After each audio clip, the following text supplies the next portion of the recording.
This Sunday is the fifth Sunday in Lent, and if you get to watch Mass on TV or listening to it on the radio, you're going to listen to the Gospel reading of the Raising of Lazarus.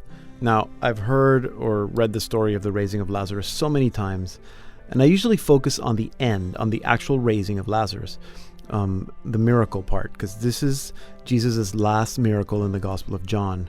John calls them signs, and this is the miracle of miracles.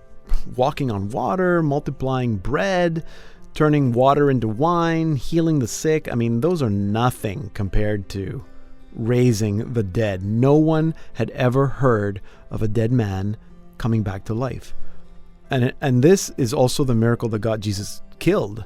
After this miracle is when the chief priests had that meeting and decided that it was better for one man to die than for a whole nation to perish. And they began plotting to kill him. And not also plotting to kill Jesus, but also Lazarus. But there's so much more to this gospel reading. And today I'd like to focus on something that Jesus says to Martha. He says to her, I am the resurrection and the life. I am the resurrection and the life. Do you believe this? Because I don't think we do. So, I am the resurrection and the life is one of the 7 I am statements in the Gospel of John. There was one in the gospel last week when Jesus says, I am the light of the world.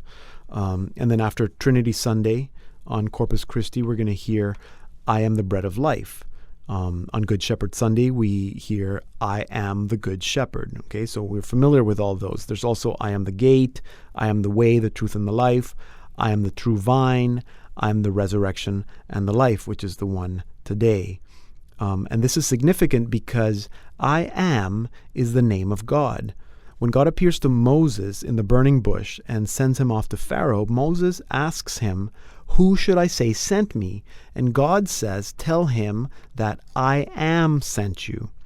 This is the sacred name of God that no one could pronounce. But Jesus says, I am. And when Jesus says, I am, he is saying that he is God. He is the God that fulfills our every need. He satisfies our deepest longings. If you're in darkness, he is the light of the world. If you're hungry, he is the bread of life. If you're lost, he is the way and the truth. If you need protection, he is the gate. If you need care and guidance, he is the good shepherd. If you feel disconnected, he is the true vine. And for all those little parts of your life that are dead because of addiction or abuse, dead because of pain or hopelessness, dead because of fear or doubt, dead because of isolation or separation or social distancing, then he is the resurrection and the life. Do you believe this? Because it doesn't seem to me that Martha and Mary quite believe it. Mary just says, had you been here, my brother Lazarus would not have died. And when Jesus actually tells Martha, I am the resurrection and the life, do you believe this? She doesn't say, yes, I believe that you're the resurrection and the life. Instead, she only says, yes, I have come to believe that you are the Messiah. And when Jesus asked them to remove the stone and open the grave, Martha is not thinking that Jesus is the resurrection and the life. She's thinking about the bad smell. Do you believe that Jesus is the resurrection and the life, or are you only thinking about the bad smell? Do you believe that God is a God of life? And he has always been a God of life and will always be a God of life. That's why in the first reading this Sunday, in the book of Ezekiel, God says that he is going to open graves and breathe life into dry bones. Do you believe that God will breathe life into your dry bones? That's why St. Paul in the second reading, in the letter to the Romans, he says that the Spirit will bring their mortal bodies to life. Do you believe that the Spirit will give you life? And I'm not talking about like going to the gym or eating organic food. Okay, that's not life. God is life, and he wants you to have it abundantly. There's a really powerful scene in the movie The Passion of the Christ, and I'm pretty sure I've said this before. I know I've written about it before. It's a really good film, and it's a great film to watch during Lent. In the movie, Jesus, who today raises Lazarus from the dead and says that he is the resurrection and the life. He's been arrested and sentenced to death. He has been tortured, and he's carrying the cross on the way to Calvary. And Mary, his mother, is with John, and they're trying to get to Jesus, but they can't because of the crowds. And they're running along back streets and side streets trying to find a break in the crowd so that they can get to Jesus. And finally they do, just as Jesus is falling for like the 10th time.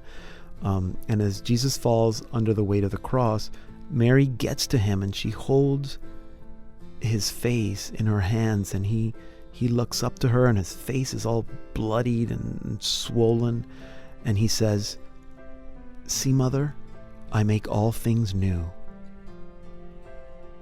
Do you believe that Jesus can and will make all things new?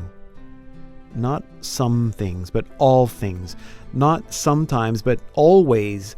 Not one day in the future, but today. Do you believe this? Do you believe that he is the way to eternal life?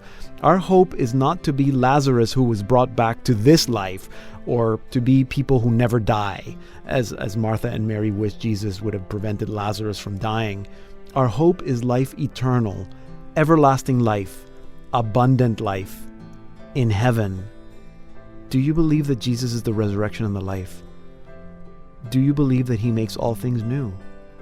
Because he wants to call you forth. Come out from the darkness.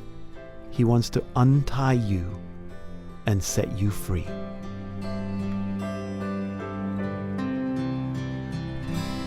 To listen to the rest of this program, visit saltandlighttv.org/radio.